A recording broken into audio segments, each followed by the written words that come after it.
크리스마스 선물이라고 하셨는데 뭐 크리스마스가 다음 주라 바로 선물은 받을 것 같지는 않고요. 내년쯤 되면 혹시 인류의 축복이 되지 않을까 하는 뭐 희망 어린 기대도 해봅니다만은 아직까지는 제목은 오미크론 바이러스의 정체를 밝히다 이렇게 되어 있는데 사실은 아직 정체를 다 모릅니다.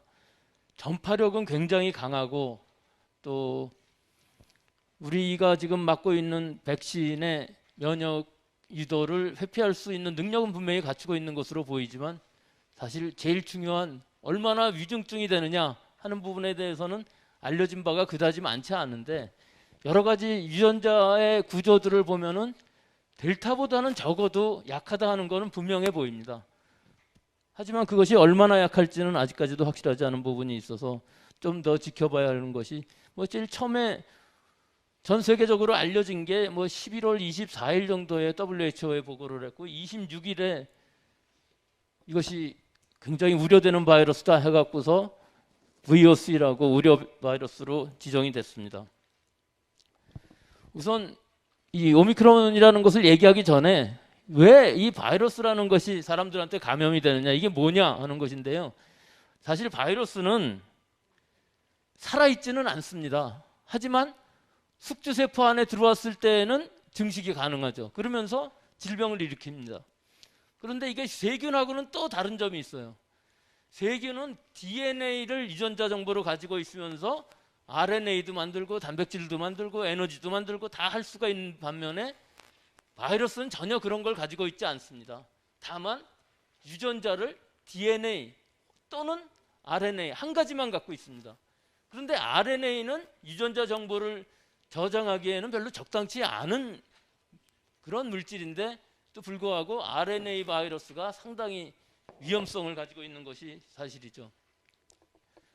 호흡기 바이러스는 여러 종류들이 있는데요. 우리가 뭐 잘 아는 독감 바이러스를 포함해서 어린아이들에 있어서의 호흡기 세포 융합 바이러스, 이거는 이 어린아이들이 2세가 되기 전에 감염되었을 경우에 굉장히 심각할 수가 있는데 예방 접종이 없습니다. 일반적으로 100개 이상이나 되는 라이노 바이러스 같은 바이러스들은 우리 주변에서 아데노 바이러스와 함께 굉장히 많은 감기를 일으키는데 상당히 경증을 일으키죠. 코로나 바이러스도 사실은 이 코로나19 이외에 여러 개의 바이러스들이 있고 가벼운 감기, 즉 상기도 감염을 일으킵니다. 우리 2015년에 메르스 코로나 바이러스라는 것이 우리나라에 유입이 됐었죠. 치명률은 굉장히 높았지만 전파력이 그다지 높지는 않아서 우리나라에서 종식은 됐습니다. 그 이전에도 사스 코로나 바이러스라는 것도 있었고요. 신종플루라고도 독감 바이러스의 일종으로 전 세계적으로 팬데믹이 된 적이 있습니다. 우선 그럼 기본적으로 바이러스의 구조를 보면은 바이러스는 DNA든지 혹은 RNA든지 둘 중에 하나를 가지고 있는데 이 코로나19 바이러스는 요 RNA, 한 줄의 RNA 가닥을 가지고 있는 구조로 되어 있는데 구조 중에서도 껍데기를 가지고 있는 구조를 가지고 있습니다. 일반적으로 생각하면 껍데기가 있으니까 더 안정할 것으로 보이지만 사실은 거꾸로입니다. 껍데기에 있는 이런 지방층들로 인해서 여러 가지 화학적 처리, 살균제라든지 또는 물리적인 처리, 열을 가한다든지 이런 데에 더 약할 수밖에 없습니다.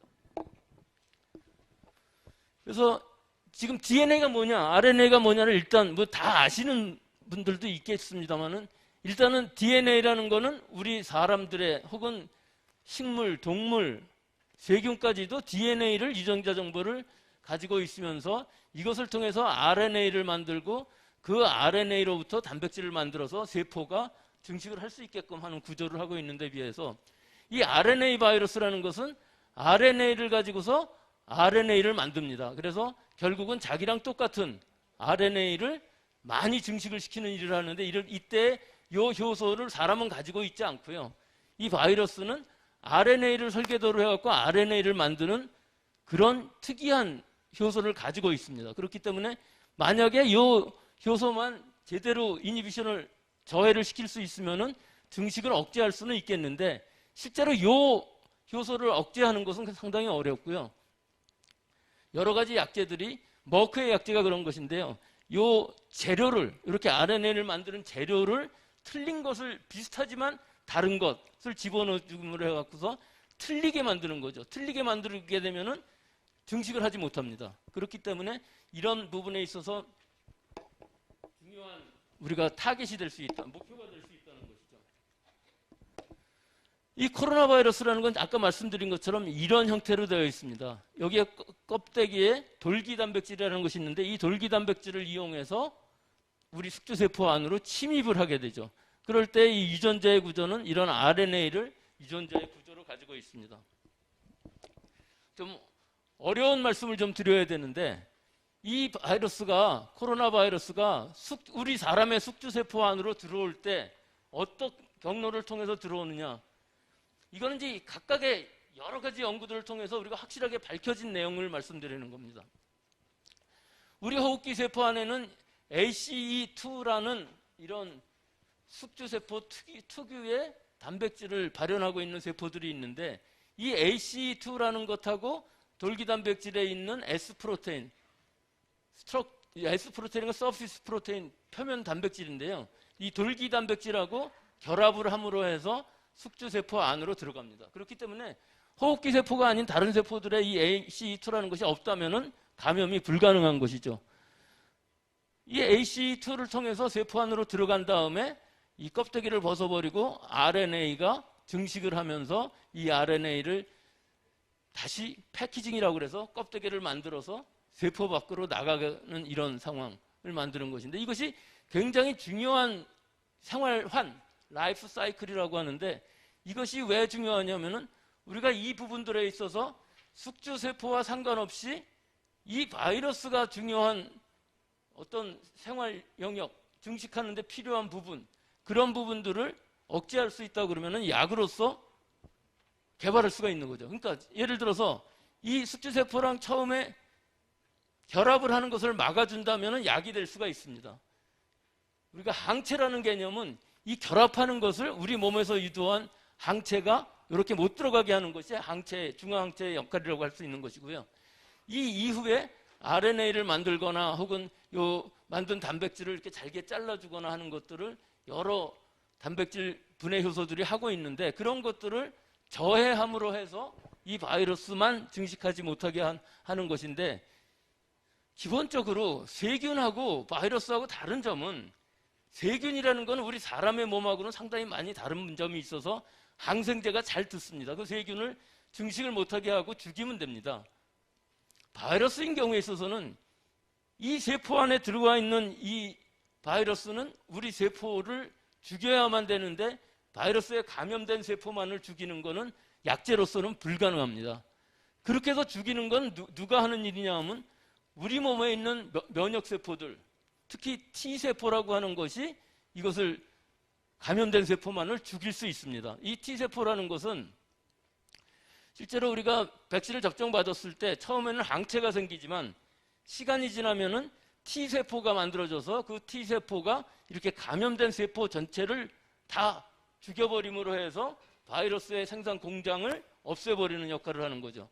그렇기 때문에 그런 약은 존재하지 않지만 이 안에 있는 여러 가지 특이한 효소라든지 여러 가지 작용들을 멈출 수 있게 해준다면 바이러스는 더 이상 증식을 하지 못하는 상황이 되는 거죠.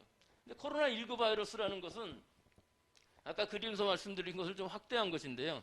이게 코로나 바이러스인데 유전자가 상당히 큽니다. 30kb라는 것은 다른 바이러스들에 비해서는 상당히 큰 바이러스인데 이것이 RNA로 되어 있으면서 여러 가지 효소들도 만들고 여기 S라고 이렇게 표시된 것은 이 껍데기를 만드는 유전자를 여기 갖고 있다는 뜻이 되고 이 껍데기가 굉장히 중요한 역할을 하겠죠. 이것이 숙주세포에 들어가는데 잘 들어갈 수 있으면 감염력이 점점 높아지는 것이고 또 이것이 잘 못 들어간다거나 혹은 증식을 잘 못한다면 이 바이러스는 살아남지 못하는데 이때 여기 제가 RDRP라고 이렇게 표시해 놓은 이유는 이 RNA를 설계도로 해서 RNA를 만드는 효소는 이 바이러스만 갖고 있기 때문에 이 바이러스의 생존에는 이것이 굉장히 중요하면서 이 효율이 높아야만 이 바이러스는 증식을 잘하게 되는 것이죠. 그렇기 때문에 지금 오미크론을 설명하기 위해서 이 전체 유전자들을 설명하는 이유는 이 오미크론이라는 바이러스는 굉장히 변이가 많이 생겼다는 거죠. 원래의 바이러스랑은 많이 다르게 생겼습니다. 그래서 껍데기뿐만 아니라 이 안에 부분들도 많은 변이들이 일어나서 상당히 다른 바이러스다 하는 것인데 코로나 바이러스가 발생한 이후로 여러 번의 변이주들이 만들어졌는데 이때 전 세계적으로 보면 최근에 와서 오미크론이 굉장히 많이 확산을 하고 있습니다. 여기에 영국이라든지 미국이라든지 또는 남아공에 특히 많은 환자들이 발생을 하고 있는데 비해서 사실은 아직까지는 사망자는 그다지 드러나지 않았다 하는 것이 이 코로나 바이러스라는 것이 중증도는 좀 약하지 않냐, 즉 치명률은 좀 떨어지지 않느냐 하는 것에 기본적인 근거가 되고, 실제로 환자들의 상황도 그렇게 폐렴이 깊어진다든가 이런 일이 잘 생기지 않고 가벼운 감기로 끝나는 증상들이 많기 때문에 아직까지의 결과만을 본다면은 상당히 약한 바이러스라는 건 알 수는 있겠는데, 문제는 이게 아직까지 시간이 많이 안 지나서 이 바이러스가 과연 고령층이나 또는 미접종자들에 감염되었을 때 얼마나 중증을 일으키는지에 대해서는 아직도 확실하지 않은 부분이 많습니다. 전 세계적으로 확산이 되고 있는 상황이고요. 이미 뭐 거의 100개국에서 환자들이 발생하고 있는데 특히 유럽이나 미국 같은 경우가 상당히 심각합니다. 변이주가 지금까지 여러 개가 나왔습니다. 처음에 우한에서부터 시작한 바이러스하고 다르게 알파, 베타, 감마, 델타, 지금 전 세계적으로 다 델타입니다. 하지만 여기에 이제 오미크론이 새로 생긴 거죠. 오미크론은 여기다 표시는 안 했습니다만은 전염성은 이 델타보다도 몇 배 더 강합니다. 그런데 비해서 백신 회피 능력도 델타 변이보다도 훨씬 더 높습니다. 그런데 치명도는 아직까지는 알 수가 없다는 거죠, 우리가. 하지만 델타보다 더 치명도가 높다고 보지는 않습니다. 분명히 낮기는 낮은데 어느 정도 낮을지가 아직은 확실치 않다는 것. 이 바이러스가 처음에 2019년 중국 우한에서부터 시작을 했기 때문에 우리가 우한 바이러스로 처음에 얘기는 했었지만 뭐 우한이라기보다는 이게 처음에 코로나19라는 이름으로 불렸죠. 이 이후에 시간이 지남에 따라서 굉장히 많은 변이들이 일어났는데, 여기서 남아공에서 2020년 5월에 생기면서 이것이 베타 변이, 굉장히 감염력도 강한 것 같았었는데 사실은 강하지 않고 면역 회피력은 강합니다. 남아공 바이러스가. 그런데 이것이 전 세계적으로 범유행이 되지는 않았어요. 이 남아공 변이는요. 그 이후에 나타난 영국 변이주, 알파 변이주라는 것은 전 세계적으로 퍼졌습니다. 그 이후에 델타 변이가 또 이 알파 변이를 밀어내고 전 세계적으로 퍼졌는데, 이때 브라질에서 감마 변이라는 것이 또 생겼는데, 이 베타하고 감마 변이는 전 세계적으로 퍼지지는 못했지만 면역 회피 능력은 다른 거에 비해서 훨씬 더 컸습니다. 이 이외에도 우리가 수도 없이 많은 바이러스들을 얘기를 들어왔는데요. 예를 들어 델타보다 더 강한 델타 플러스라는 것이 인도 옆에 네팔에서부터 생겼다고 했고, 델타보다 더 위험하다고 생각했는데 왜 그런지 모르지만 그 델타 플러스도 전 세계적으로 유행하지 못했습니다. 결국은 작년 2020년 10월 달부터 시작해서 인도에서 하루에도 수십만 명씩이나 감염이 되면서 새로운 델타 변이가 시작이 되었고, 이것이 전 세계적으로 유행이 됐는데, 그 이후에 이제 2011년 11월에 뭐 지난달이죠. 지난달 9일 날 보츠와나에서 첫 그 환자로부터 받은 샘플을 가지고 남아공에서 분석을 해보니까 이게 굉장히 다른 바이러스다 하는 것이 알려졌고, 그것들이 점점 늘어나서 지금은 전 세계적으로 분명히 유행을 하고 있고, 우리나라에도 178명의 환자가 있는데 그 178명의 환자가 전부 경증이라는 것은 좀 특이한 만한 사실이지만, 사실은 3차 접종까지 받은 사람도 4명이나 확진이 됐고요. 76명은 2차 접종까지 받았는데 감염이 된 상황입니다. 하지만 이분들은 분명히 경증으로 끝나는 것이 맞는데 미접종인 사람들도 88명이나 있습니다. 그런데 이 미접종인 사람들도 사실은 증상은 그다지 심하지 않았다는 것이 지금까지의 역학적인 결과고요. 전 세계적으로 봤을 때에도 이 피크마다 사망자가 굉장히 늘어나는 데 비해서 지금의 이 오미크론 변이의 확산은 사망자는 그다지 늘어나지 않고 있다 하는 것이 굉장히 중요한 특징이라고 볼 수는 있습니다. 그런데 이것이 남아공이라든지 또는 영국, 유럽들의 그 백신이 굉장히 많이 접종이 된 나라들, 또 고령층도 있지만 백신 접종률이 거의 90%에 가까운 나라들에서 일어나는 일과, 또 남아공 같은 경우는 백신 접종은 30%도 안 되지만 일반적인 코로나 바이러스에 노출된 사람들이 굉장히 많아서 또 젊은 층이 대부분이기 때문에 평균 연령이 60세를 넘지 못한다고 합니다. 그래서 젊은 층이기 때문에 경증인 거 아니냐 하는 우려도 분명히 있는 것이고요. 또 영국이나 유럽 같은 경우에 있어서는 부스터 접종까지 다 받았는데도 불구하고 굉장히 확산세가 무섭다. 전 세계적으로 퍼지는 건 뭐 시간 문제다 하는 것과 유럽에서 먼저 감염이 많이 확인되는 이유는 사실은 이 연구 능력이 좀 높아서 그런 부분도 있습니다. 남아공이나 아프리카 같은 국가들에서는 변이주를 진단할 수 있는 방법들을 잘 갖고 있지 않기 때문에 실제 통계에서는 없다고 나오지만 얼마나 많이 감염되는지 우리는 알 수는 없는 상황이고 예방 접종률도 10% 이하입니다. 그렇기 때문에 비교의 대상은 안 되지만 전 세계적인 유행 상황을 봤을 때에는 당분간 델타가 이 오미크론에 밀리면서 결국은 어느 순간인간 반반이 되고 어느 순간인간 그걸 넘어서서 오미크론이 전 세계의 우세종이 될 것은 시간 문제일 것으로 보이는데 그 시기는 아마 내년 1월, 2월 정도면은 모든 나라들이 거의 우세종으로 갈 것으로 보이고 영국의 런던 같은 경우는 이미 80% 정도 되고요. 미국의 경우도 이미 50% 정도를 넘어가고 있습니다. 우리나라도 사실은 안심할 상황은 아니죠. 178명이라고 그러지만 우리나라는 좀 역학조사가 늦어서 지역사회에 있어서 감염된 사람들이 언젠간 나올 것이고 결국은 검역이라든지 또는 지역사회에서의 접촉자를 찾아내서 하는 방역이라든지 이런 것들은 이 오미크론이 우세종이 되는 시간을 약간 당겨줄 수, 그러니까 시간을 약간 늘려줄 수 있는, 즉 시간을 벌면서 우리가 이 오미크론의 정체를 알아가는 그런 수준의 것이라고 볼 수가 있고요. 이 뭐 여러 가지 있습니다만은 자세한 내용은 이 슬라이드에 제가 표시를 해놨고요. 좀 더 자세한 부분을 아시고 싶으신 분들은 저한테 연락을 주시면 제일 깊숙한 부분에 왜 이런 변이가 일어났고 이 변이가 어떤 의미를 갖는지까지 다 말씀드릴 수 있는데 지금 시간 관계상 이것들은 넘어가겠습니다. 알파라는 것이 변이가 여러 개가 있었고요. 베타 변이라는 것들도 이 슬라이드에 있는 것처럼 주요 변이 위치가 이렇게 백신을 회피하는 중화형체의 효력을 감소시키고 전염성을 높이는 쪽으로 가는 이런 위치들이 있습니다. 감마 변이 같은 경우도 이것이 백신을 회피할 수 있는 E484K라는 이런 부분에 변이가 생김으로 해서 좀 더 효율적으로 우리 세포 안으로 들어올 수 있는 기전을 장착을 하게 된 것이죠. 그 다음에 델타 변이의 경우에 있어서는 뭐 이미 전 세계적으로 거의 100%, 우리나라의 경우도 99% 델타 변이이기 때문에 이 변이의 특징은 전염성이 굉장히 강해지면서 또 백신도 회피할 수 있는 능력을 가지면서 더 중요한 것은 치명률이 알파 영국 변이주 있던 것보다 더 강해졌다는 것을 뜻하는데 이것은 어떻게 해서 알 수 있냐면은 지난 한 해 동안 우리가 예방접종을 받아오고 있는데 전 세계적으로도 50% 이상이 예방접종을 받았는데도 불구하고 2차 접종까지 다 뜻하는 것입니다.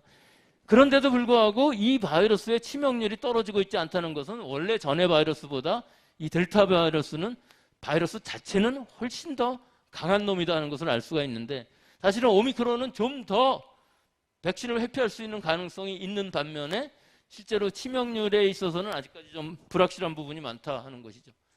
지금 오미크론 변이에 대해서 설명을 드리죠. 알파, 베타, 감마 같은 것들은 다 축적이 된 변이에 의해서 최종적으로 나타난 결과인데 오미크론은 갑자기 뚝 떨어져서 어디선가 나타났습니다. 이거 왜 그런지는 모릅니다. 이 전에 어디선가 있긴 있었을 텐데 그것이 아프리카에서 숨어 있다가 즉 에이즈 환자 같은 사람들의 몸속에서 이것들이 많은 변이가 일어나면서 심지어는 코로나 감기 바이러스 우리 주변에 많이 있는 감기에 걸린 사람이 코로나에 이중으로 감염이 되면서 이건 우리 코인펙션이라고 그러는데요. 두 개의 바이러스가 한꺼번에 감염되면서 그 유전자의 일부를 가져왔다는 그런 설도 나올 정도로 이 바이러스는 아주 새로운 바이러스고 또 이 상황은 지금 남아공 같은 경우에 있어서는 뭐 거의 90% 코로나 바이러스 중에서도 오미크론 바이러스인데 이 오미크론 바이러스는 많이 달라서 우리가 지금 걱정하는 부분들이 있는 거죠. 어떤 부분이 제일 중요하냐 하면은 아까 설명드린 이 바이러스의 돌기 단백질 중에서도 맨 끝부분이 숙주세포의 요 AC2랑 결합을 하면서 세포 안으로 들어오게 되는데 요 부분이 많이 변했다는 거죠. 그래서 훨씬 더 강력한 결합력을 가지면서 좀 더 침투가 잘 될 수 있는 바이러스로 변이가 됐다 하는 것하고 또 하나는 요 윗부분도 잘라주는 부분이 있는데 실제 이것을 잘라줘야만 이 바이러스가 숙주세포 안으로 잘 침투를 하게 되는데 그 부분에도 변이가 일어났다는 거죠. 사실은 좀 더 전문적으로 말씀을 드리자면은 이 아미노산이라는 것이 바뀌게 되는데 플러스 마이너스 정기적인 결합이 굉장히 중요합니다. ACE2 사람 쪽에 있는 것은 마이너스 차지를 가지고 있는 데 비해서 이쪽에 RBD, 리셉터 바인딩 도메인이라고 해서 ACE와 결합하는 부위는 플러스가 늘어나면 늘어날수록 좀 더 결합력이 강해지는데 이 오미크론이라는 것은 그 부분이 플러스가 더 늘어나는 방향으로 변이가 됐다 하는 것과 좀 더 침투하기 쉬운 방향으로 변이가 일어났다는 것이 다른 점이죠. 전체가 60개의 돌연 변이를 가지고 있습니다. 그 중에서도 스파이크 단백질에만, 돌기 단백질에만 한 30개 정도의 변이를 가지고 있고요. 결국은 전염성이 증가하고 백신 회피도 일어나는데 알파, 델타, 오미크론 이렇게 세 개를 유전자를 이렇게 쭉 비교를 해놓고 여기에 유전자의 변이가 일어나는 부분들을 표시를 했는데 압도적으로 오미크론은 많죠.